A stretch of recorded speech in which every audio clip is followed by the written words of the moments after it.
So we did our project at Hope Gardens, and our program was named Fall into Healthy Habits.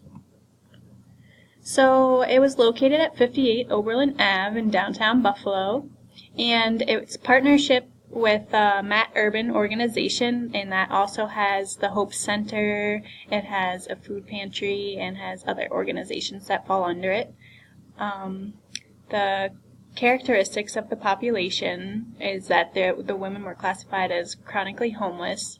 Many of them suffer from traumatic experiences in the past, such as sexual, emotional, and physical abuse. And they also need to be referred by an outside agency. They can't just walk in and stay on the grounds. And you need to be at least 18 years or older. So most of the women that we saw were from 40 to 70 years old. And the mission statement of Urban Center was to serve the needs of the diverse surrounding community. But the staff had an actual different mission statement that they went by, which was just to keep these women alive, as they were found to be most susceptible to death out on the streets. So the staff didn't believe in forcing the clients to participate in activities or programs, but rather they believed that that decision belonged to the client themselves. So, through observation and staff interviews, it was determined that the women of Hope Gardens could benefit from improvements in self-care routines, hygiene, health, appropriate social participation, home management, meal preparation, and cooking.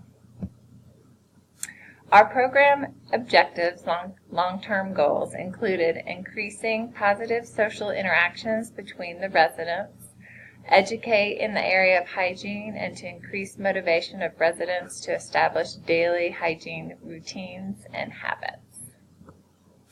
So our first session was a hygiene Jeopardy game.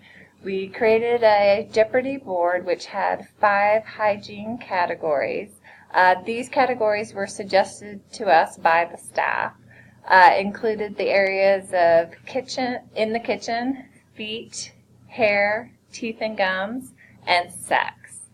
Questions were set up as true, false, or multiple choice. At first we were a little reluctant with the sex category, but presenting it in the true, false, or multiple choice format actually proved to be no problem at all. And they actually got good feedback that they learned a lot. So the 9 women who showed up were divided into 3 teams and given a silk flower to hold up when they wanted to answer the question. Snacks were provided as an incentive to participate, and all the players received a fleece scarf at the end of the game. And I would definitely encourage future groups to provide snacks, as that really was a big incentive of getting the women there and getting their buy-in. So the needs addressed with this game was we provided education in the areas of self-care routines and hygiene health, and we also facilitated positive resident interactions and teamwork, which is really a big skill they need to work on there. So our second session, we did stuffed apples. So the first thing that we wanted to do, just to get all the women together, was frosting sugar cookies that were in shapes of the pumpkins going along with the fall themed. So all materials were provided with the women. They didn't have to worry about bringing anything. They really liked the choice of being able to decide whether they wanted vanilla or chocolate frosting. And about 4 to 5 women participated in this, a little lower than what we usually expected, but it was still a good turnout. So then the second half of the session, we did the baked apples. And again, all materials were provided for the women.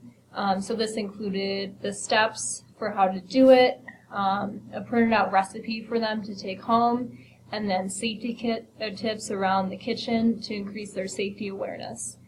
So the step-by-step instructions, they included words and visual pictures. So this included choosing the apple, filling the center of the apple with the ingredients, and placing the apple on the baking sheet.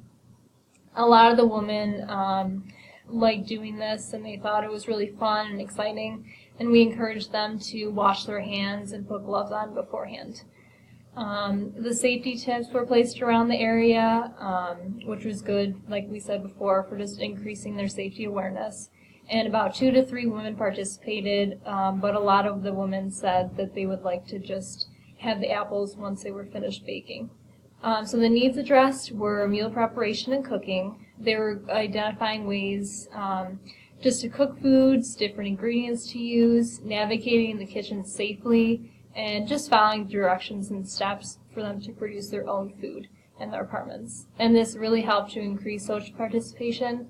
They got to know one another. It facilitated discussions among the staff, us, and then other women about the food and interesting topics. So our third and final session, we did a facial scrub and a hygiene bingo.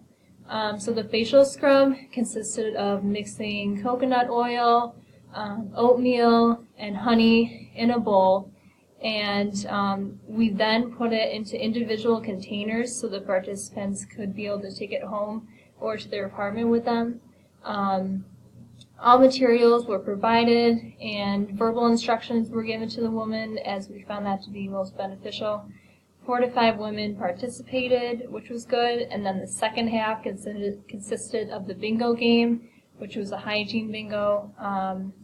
We used Skittles instead of bingo dabbers, and we also used numbers correlated with the statements to kind of grade it up or down. And when participants got bingo, they received a pair of fleece gloves, and they also got to have Skittles as a prize. So the needs addressed just included education in the areas of health hygiene, including skincare, oral care, washing clothes, changing bedding, and it facilitated positive social interactions. So some of the strengths we found from our program included providing some opportunities to give the staff a break from normal operations. They also joined in on some of the activities and participated. We received feedback from the women, and they had mentioned that they learned a great deal of beneficial information about healthy lifestyles, especially during the hygiene jeopardy. We had 2 to 3 participants that constantly attended and participated in all 3 of our sessions, which was nice because we got to build a relationship with them, and they also encouraged other women from the building to come down. We observed appropriate resolutions during altercations.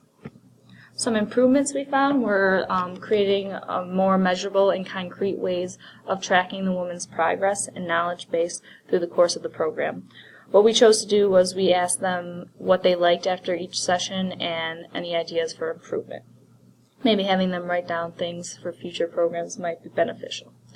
Also implementing programs earlier in the afternoon to increase the number of participants and overall turnout. Our earlier sessions got more participants. And making sure to use client-friendly language as opposed to healthcare jargon, and finding the right balance between auditory teaching and the use of visuals. In our conclusion, the program's sustainability, we think this program could easily be replicated by using the Jeopardy board we created and coming up with new questions for the game. In addition, they can also use the free online bingo template to create a different version of our hygiene game. The DIY scrubs were a big hit also, and the recipes can be tailored to the preference of the volunteers/women of Hope Gardens. Populations motivators included tangible takeaways from the program. Prizes and food were a huge hit. That's how we got people to come down and participate. Games, they love games. Bingo, from our first session, they kept asking, can we play bingo, can we play bingo? That's why we decided to include it in our last session and tie it into the hygiene and learning new facts. A lot of the women love the concept of learning new things about hygiene, and I think they really took things away from what we did during our program. Also, we found out at our last session that women, they got points for coming down to our activities, and the women with the most points at the end of the month got to choose what they would like to do, whether go to the movies, go shopping, and that was all on the staff's expense. And these are our references. Thanks for watching.